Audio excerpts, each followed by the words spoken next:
This audio reading is taken from the book Gleanings Among the Sheaves by Charles Spurgeon. Our reading, A Full Heart. You have seen the great reservoirs provided by outwater companies in which water for the supply of thousands of houses is kept. Now the heart is the reservoir of man, from which the streams of his life flow.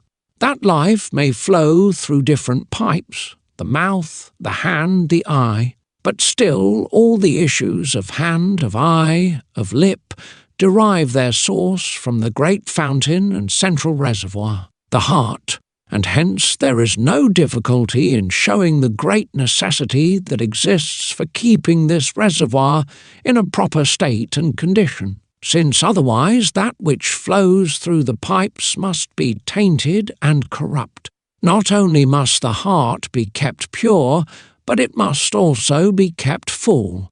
However pure the water may be in the central reservoir, it will not be possible for us to have an abundant supply unless the reservoir itself be full. An empty fountain will most assuredly beget empty pipes.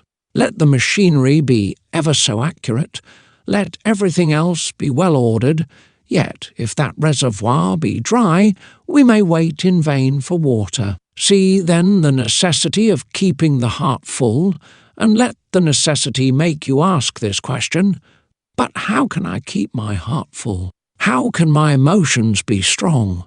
How can I keep my desires burning and my zeal inflamed? Christian, there is one text which will explain all this. All my springs are in thee, said David. If you have all your springs in God, your heart will be full enough. If you go to the foot of Calvary, there will your heart be bathed in love and gratitude. If you are often in the vale of retirement, talking with God, your heart shall be full of calm resolve. If you go with your Master to the hill of Olivet, with him to weep over Jerusalem, then will your heart be full of love for never-dying souls. If you are continually drawing your impulse, your life, the whole of your being from the Holy Spirit, without whom you can do nothing, and if you are living in close communion with Christ, there will be no fear of your having a dry heart.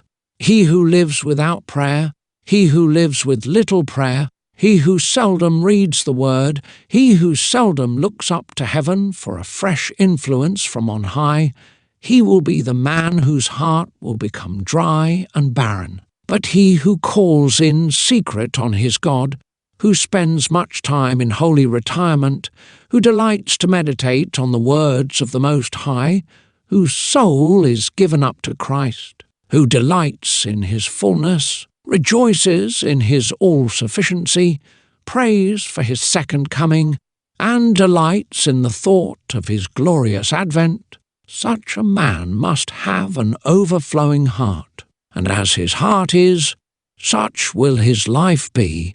It will be a full life, it will be a life that will speak from the sepulchre and wake the echoes of the future.